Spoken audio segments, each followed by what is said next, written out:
Welcome back to The Rundown. I'm Andrew Alexander with your movie news update. Coming in first at the box office this weekend is the romantic comedy She's Just Not That Into You.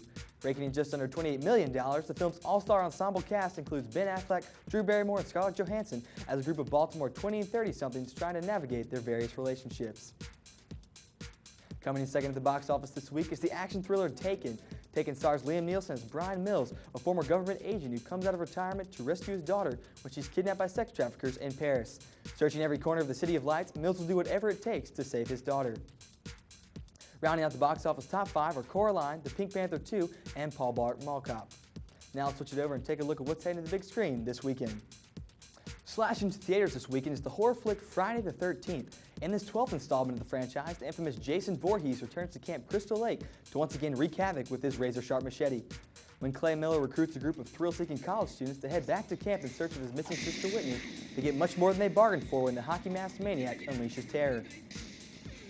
Also in theaters this weekend is the romantic comedy Confessions of a Shopaholic. Isla Fisher stars as Rebecca Bloomwood, a New York City girl whose addiction to shopping has landed her in an overwhelming sea of debt. After snagging a job as a financial advice columnist and becoming a celebrity overnight, Rebecca's compulsive shopping threatens to destroy her love life and derail her career, forcing her to consider what's really important in her life. And for my pick of the week, you can check out the action thriller The International. The film stars Clive Owen as Interpol agent Louis Salinger. Together with Manhattan Assistant District Attorney Eleanor Whitman, played by Naomi Watts, the pair try to take down one of the world's most powerful banks. Following a string of illegal activities which take them from New York to Istanbul, Salinger and Whitman find their own lives at risk as the bank will stop at nothing to continue financing terror and war. Also in select theaters this week are the romance drama Two Lovers, the IMAX documentary Under the Sea 3D, and Gomorrah. In other news, MTV released its top 10 list of the greatest movie badasses of all time. Topping the list at number 1 is none other than the iconic police officer, Dirty Harry Callahan. Played by Clint Eastwood, Callahan appeared in 5 films, racking up 43 dead criminals and innumerable catchphrases. Other notable inclusions were Die Hard's John McClane, Boba Fett, and Rambo. Well, that's a wrap for your movie news. We now kick it over to Josh with your latest look at music. Well, thank you, Andrew. Coming up, a look at which artists racked up at the Grammys. Plus, we'll look at what new albums are hitting shelves this week. That and more music news. Stay tuned. You're watching The Rundown.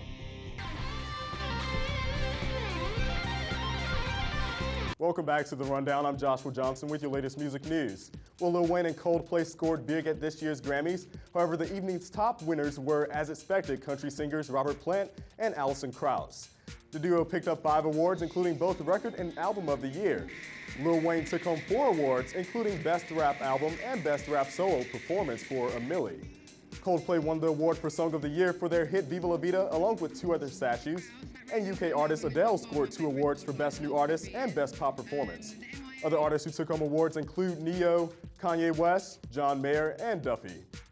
For a full listing of award recipients, check out www.grammy.com.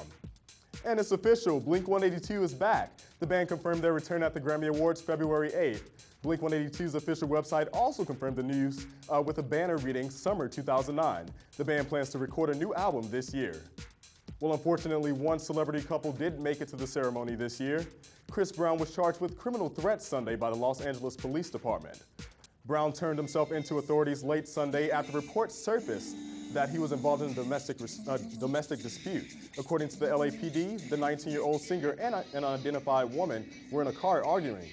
TMZ and Us Weekly later reported that longtime girlfriend Rihanna was the victim in the case. Brown's bail was set at $50,000 and it has been released. He has been released. In a 2007 interview with Giant Magazine, Brown talked about how his mother had been physically abused by his stepfather. We'll now switch it over and take a look at what albums are hitting the shelves this week. Based on one-day sales reports, it still looks as if The Fray and Bruce Springsteen are fighting to lead the top spot this week. Both albums are looking to pull off nearly 150,000 copies. Country rocker Dierks Bentley could finish in third with his latest, Feels Like Fire. And Red Jumpsuit Apparatus might also claim a spot in the week's top 10. Well, let's take a look at what albums are hitting the shelves this week.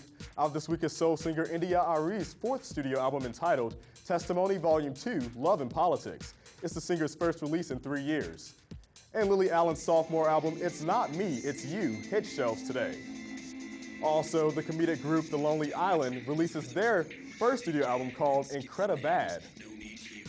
Also out today is Bobby Valentino's The Rebirth and Ryan Leslie's first self-titled U.S. release, Leslie's produced albums for artists like Beyonce, Britney Spears, Cassie, and several others. As always, there's some amazing live entertainment right here in the Red Stick and in surrounding areas. You can catch Bret Michaels tonight at the Texas Club. Also, Sister Hazel hits the stage tonight at the Varsity Theater. And if you're in for a more laid-back mood, you can catch the Baton Rouge Symphony Orchestra at the Baton Rouge River Center Thursday. The concert starts at 7:30 p.m. Jake Smith is back at the Varsity Theater on Friday, and doors open at 8 p.m. and Heartthrob Party at Spanish Moon Saturday. Well, that's all for your look at music. We'll now take it to Rachel with Fashion and Gadgets.